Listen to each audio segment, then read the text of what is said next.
నమస్తే. ప్రస్తుతం మనతో పాటు సీనియర్ జర్నలిస్ట్ దాము బాలాజీ ఉన్నారు. ఆయనతో మాట్లాడదాం. నమస్తే సార్. నమస్తే. సార్, లండన్‌లో ఒక అబ్బాయికి 16 సంవత్సరాల జైలు శిక్ష పడింది అని చెప్పేసి తెలుస్తుంది. అంటే ఎందుకు? ఏ విషయంలో ఆయన అరెస్ట్ అయ్యారు? 16 సంవత్సరాలు పడేంత పనేం చేశారు?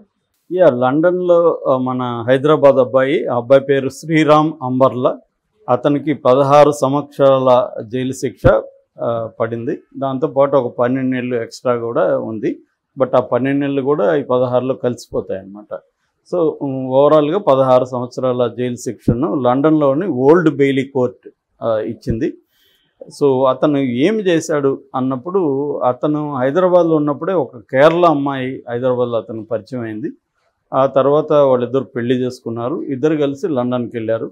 అక్కడ 2019లో ఇద్దరు విడాకులు తీసుకున్నారు. గొడవలు వచ్చాయి, విడిపోదాం అనుకున్నారు. 2019లో విడిపోయారు. విడిపోయిన తర్వాత ఆ అమ్మాయి ఏం చేసిందంటే, ఇండియా రాకుండా అక్కడే ఈస్ట్ లండన్లో ఒక రెస్టారెంట్లో పనికి కుదిరింది. హైదరాబాదీ రెస్టారెంట్ అది.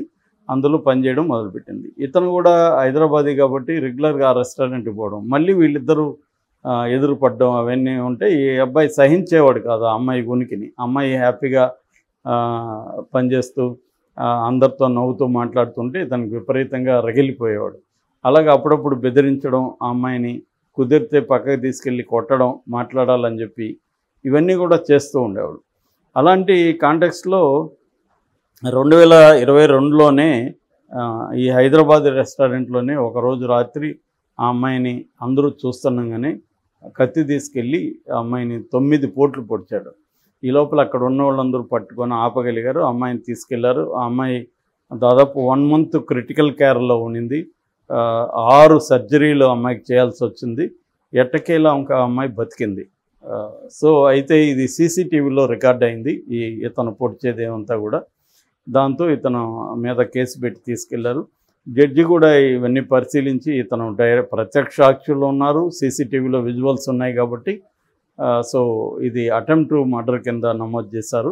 ప్లస్ కత్తి పెట్టుకోవడం కూడా అది సపరేట్ నేరం అనమాట. దానికి 12 ఏళ్ళు వేసారు. కత్తి పెట్టుకున్న దానికి హత్యా ప్రయత్నానికి 16 సంవత్సరాల జైలు శిక్ష వేశారు.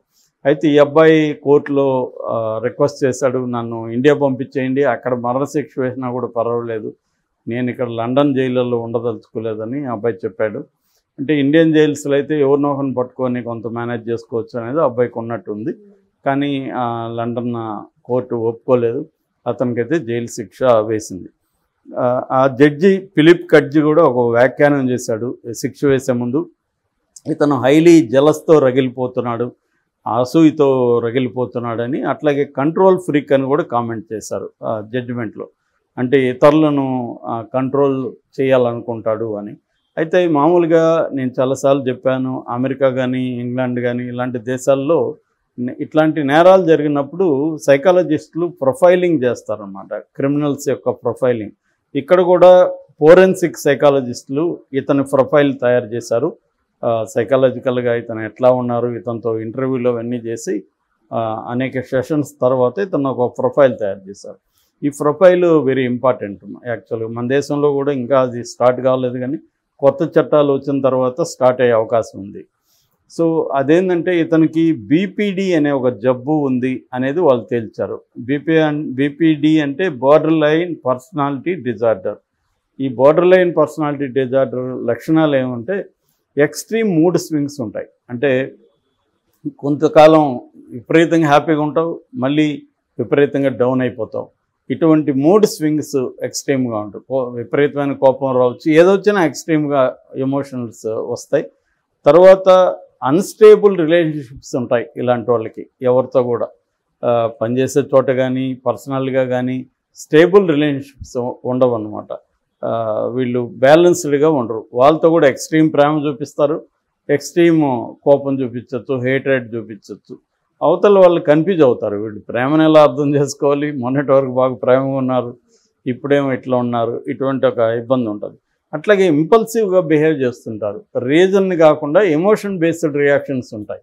మనం మామూలుగా జనరల్గా చూసుకున్నప్పుడు బిహేవియరల్ ఎకనామిక్స్ మనకి 2 రకాల మెంటల్ సిస్టమ్స్ని చెప్తుంది.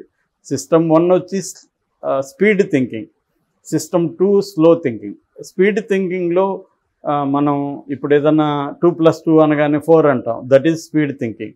లేదా వెహికల్ డ్రైవ్ చేసేటప్పుడు ఏదైనా అడ్డు వస్తే టెక్ అని బ్రేక్ వేస్తాం, that is also speed thinking. ఇట్లా చాలా విషయాలు లైఫ్లో మనం స్పీడ్గా రియాక్ట్ అవ్వడాన్ని స్పీడ్ థింకింగ్ అంటే. స్లో థింకింగ్ అంటే క్యాలిక్యులేట్ చేసి ఆలోచించి, ఇప్పుడు ఒకరితో గొడవ వచ్చింది, ఆ గొడవలో మనకు కోపం వచ్చింది కానీ కొట్టేయం, మనం కొట్టాలనిపించింది థింక్ చేస్తాం, కొడితే ఏమవుతుంది ఏంటి థింక్ చేసి ఆగిపోతాం కొట్టకుండా. చాలామంది అది చేయరు. ముఖ్యంగా ఈ బీపీడీ పర్సనాలిటీ డిజార్డర్ ఉన్నవాళ్ళు వీళ్ళు ఏం చేస్తారంటే థింక్ చేయకుండా గొడవ వస్తే కొట్టేయాలనిపిస్తే కొట్టేస్తారు, ఏం చేయాలనిపిస్తే అది చేసేస్తారు అన్నమాట. So that is the impulsive thinking అంటారు దాన్ని. ఈ ఇంపల్సివ్ బిహేవియర్ అనేది వెరీ ప్రాబ్లమేటిక్ వాళ్ళకి ఇతరులకు కూడా. ఎందుకంటే వీళ్ళు ఎలా బిహేవ్ చేస్తారో, ఎప్పుడు ఎందుకు కోపం వస్తుందో మనకు తెలియదు కదా ఎదుటోళ్ళకి, దానివల్ల ప్రాబ్లమ్స్ ఉంటాయి. రెండోది వీళ్ళకి సెల్ఫ్ డిస్ట్రక్టివ్ నేచర్ ఉంటుంది, ఎదుటోళ్ళని హర్ట్ చేసే నేచర్ కూడా ఉంటుంది.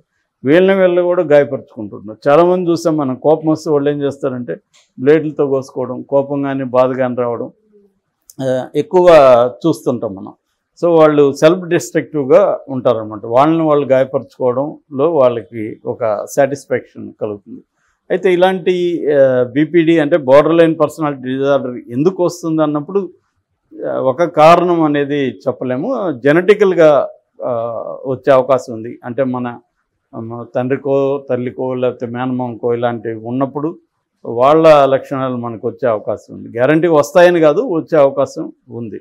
మామూలుగా జీన్ లాటరీ కాన్సెప్ట్ అంటారు. జీన్ లాటరీ అంటే ఫాదర్ జీన్స్ మదర్ జీన్స్ నాకు వస్తాయి, బట్ నా గేమ్ వేరే. అంటే ఇప్పుడు ఫర్ ఎగ్జాంపుల్ పేకాడతో పోలుస్తారు సైంటిస్టులు.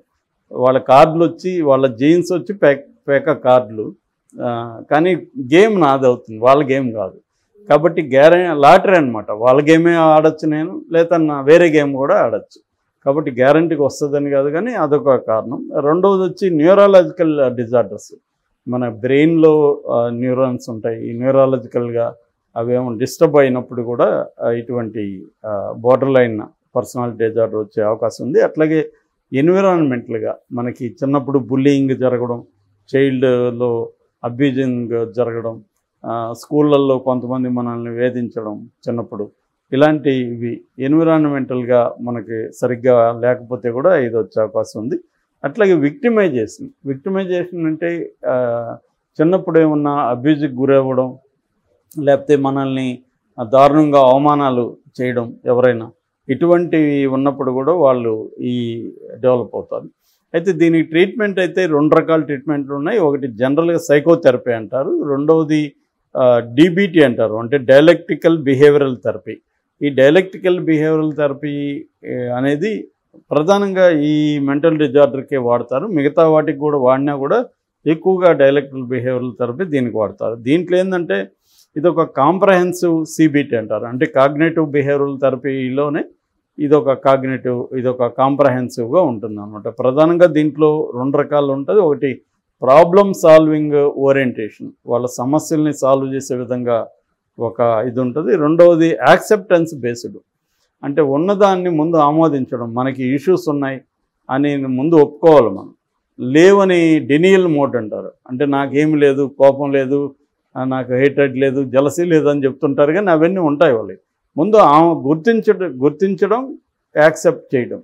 సో అప్పుడు మనకి ఉన్నాయని ఒప్పుకున్నప్పుడు వాటి నుంచి మనం ఎలా బయటపడాలనే దానికి వీళ్ళు ఈ థెరపీలో హెల్ప్ చేస్తారనమాట.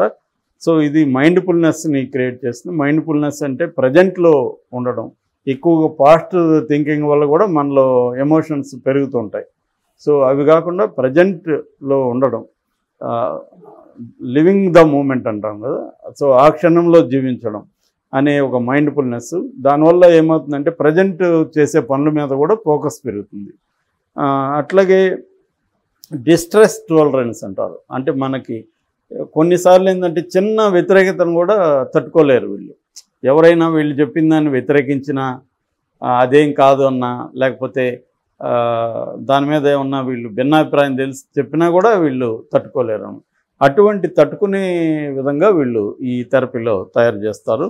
అట్లాగే ఎమోషనల్ రెగ్యులేషన్స్, మన ఎమోషన్స్ని రెగ్యులేట్ చేసుకోవడం. అంటే కోపం వస్తే ఎలా తగ్గించుకోవాలి, ప్రేమ వస్తే దాన్ని జలసి ఇట్లాంటి ఎమోషన్స్ని రెగ్యులేట్ ఎలా చేసుకోవాలి, తర్వాత ఇంటర్పర్సనల్ రిలేషన్షిప్స్ని ఎట్లా డెవలప్ చేసుకోవాలి, ఇవన్నీ కూడా ఈ డైలెక్టికల్ బిహేవియరల్ థెరపీలో వీళ్ళకి చేస్తారన్నమాట.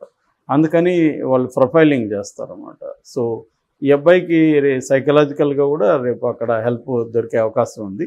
ఎందుకంటే 16 ఏళ్ళ తర్వాత అతను బయట వచ్చినా అతను ఒక బెటర్ హ్యూమన్ బీయింగ్ అలా తీసుకురావాలనేది కూడా వాళ్ళకి ఉంటుందన్నమాట.